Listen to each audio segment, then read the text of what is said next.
All right, so today we're diving into this article from News Source Guyana.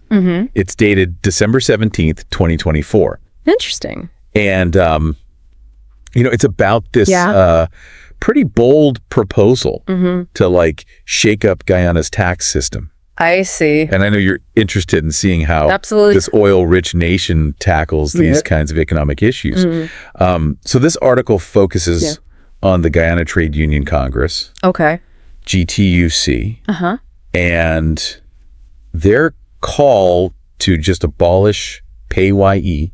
Interesting. Pay as you earn income tax. Wow. I'm sure you're as curious as I am. Very much so. To kind of unpack this, especially with the rising cost of living being such a hot topic everywhere. Absolutely it is. And what's particularly interesting here is how the GTUC is connecting the dots between Guyana's newfound oil wealth and the financial strain that's on everyday workers. Their argument is that abolishing PAYE would put more money directly into those workers' pockets. Exactly. And they're not even just stopping there. Right. They're also pointing out what they see as an imbalance in the system, claiming that the government grants more in tax breaks to businesses than it collects from PAYE. Wow.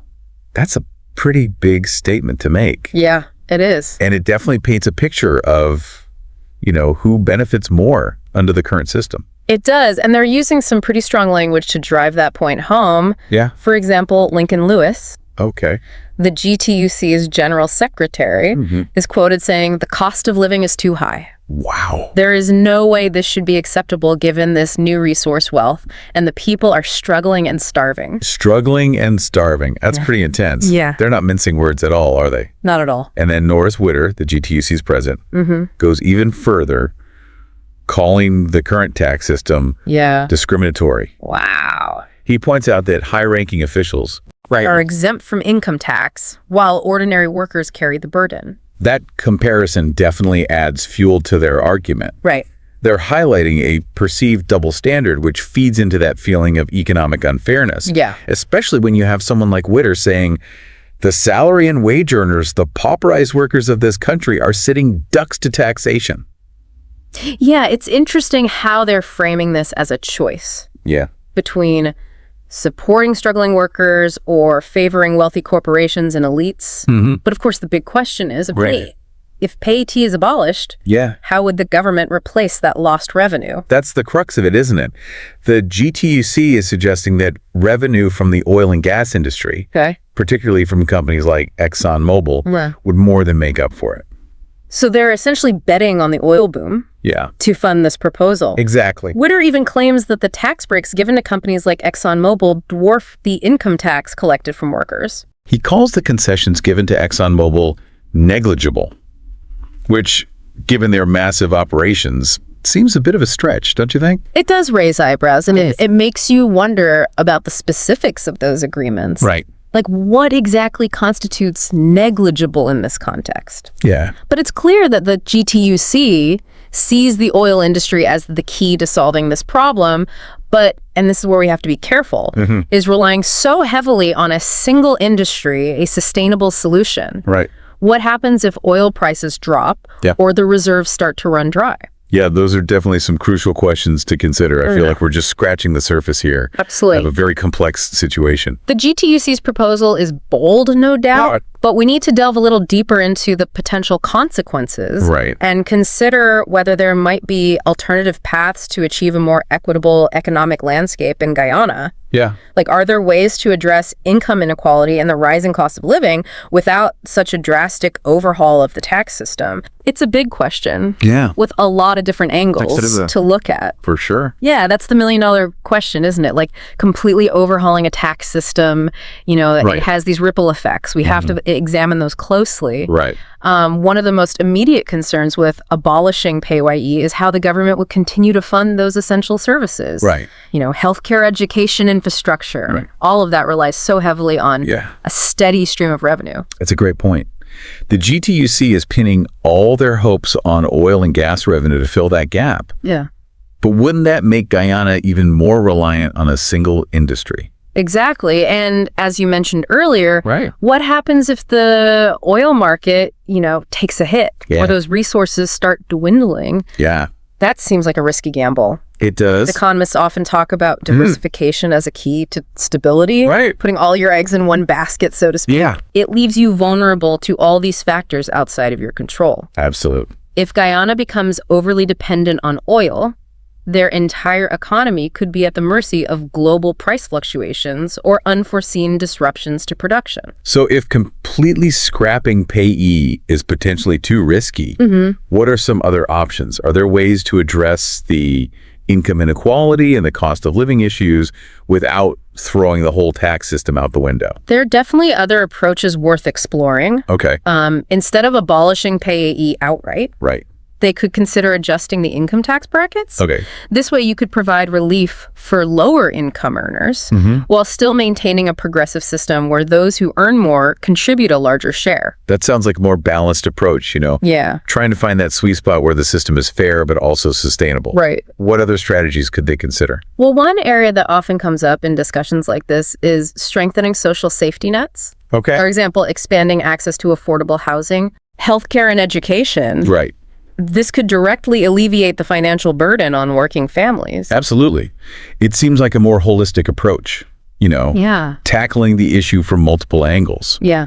instead of relying on a single solution. Exactly. Yeah. And it's not just about providing immediate relief. Right. Investing in human capital through education and training programs can empower workers to earn higher wages and improve their economic prospects in the long run.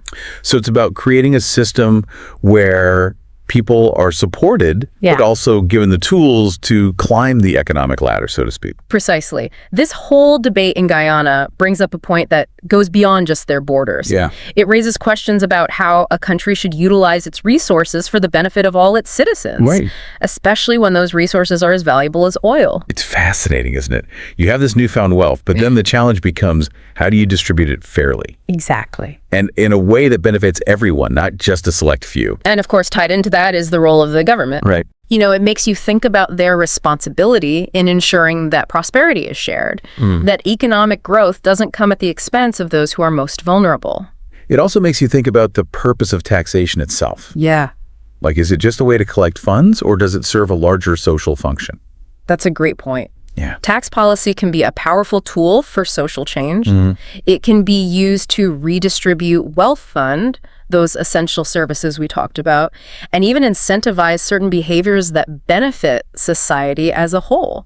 It seems like this discussion in Guyana is actually tapping into a much broader global conversation Absolutely. about economic inequality, Yeah. social justice, and the role of government in creating a fair and prosperous society. It absolutely is. Yeah. These are questions that countries all over the world are grappling with. Right. Especially as technology advances, globalization accelerates, Right. and the gap between the rich and the poor continues to widen. We need to be having these conversations, challenging the status quo, searching for innovative solutions that lead to more inclusive and sustainable societies. It's easy to get lost in the weeds when you're talking about economics. Yeah. But you're right. At the end of the day, this is about people's lives, their hopes, and their struggles. Exactly. And when you're making decisions about something as impactful as a country's tax system, you have to remember that human well-being should be at the forefront. Well said. So while the GTUC's proposal to abolish PAYE has certainly sparked a heated debate, it's clear that there are many layers to this issue. There are valid points to be made on both sides. Yeah. And any decision is going to involve trade-offs and compromises. It's like a puzzle where you're trying to find the pieces that fit together to create a more equitable and sustainable future for Guyana. Absolutely. Yeah, it really is a complex puzzle. And what's so interesting is that this debate in Guyana, it has these implications that extend far beyond their borders. It's a microcosm of the challenges and choices that a lot of these resource-rich nations are facing right now. It is. The decisions they make. Yeah. Not just about PAYE, but about how they manage their oil wealth overall. Right. Could have these ripple effects, potentially influencing other countries that are grappling with similar issues. It's almost like a case study in how to navigate this new landscape. Yeah. Where you have this incredible resource that could lift people out of poverty, Right. but you also have the potential for corruption, mismanagement, and increased inequality Exactly. if it's not handled carefully. And that brings us back to that question of the social contract, Yeah. that unspoken agreement between a government and its citizens. Right. How do you ensure the benefits of this resource are shared equitably? Right. How do you prevent a scenario where the wealthy elite just get richer, Yeah. while the majority of the population sees little to no improvement in their lives? Those are the big questions, aren't they? And it's not just about economics. It's about ethics Yeah, and social responsibility. absolutely. It makes you wonder, what would a truly equitable and sustainable system look like in a country like Guyana? Right. What lessons can we learn from their experience? And how can we apply those lessons to create a more just and prosperous world? That's the ultimate goal, isn't it? To create a world where everyone has the opportunity to thrive regardless of where they were born or what resources their country happens to have. Right. And this deep dive into Guyana's situation with all of its complexities and challenges, has been a fascinating exploration of these very issues. It has. We've covered a lot of ground. We have. From the GTUC's proposal to abolish PAYE to the potential risks and benefits of relying on oil revenue, and explored, some alternative strategies for achieving economic justice. And hopefully for you listening, it's sparked some curiosity, some questions of your own, because these conversations are important. They need to happen everywhere, not just in Guyana. So as we wrap up, I encourage you to continue your own deep dive. Absolutely. Research Guyana's economic policies. Yeah. Learn more about the role of the oil and gas industry in their development, and explore different perspectives on taxation, resource management, and income inequality. The more we understand these issues, the better equipped we'll be to advocate for change, to push for policies that create a more just and sustainable world for everyone. Think about it. What would a truly equitable and sustainable economic system look like, not just in Guyana, but in your own country, in your own community? What role can you play in shaping that future? Those are the questions I hope you'll continue to ponder long after this deep dive is over.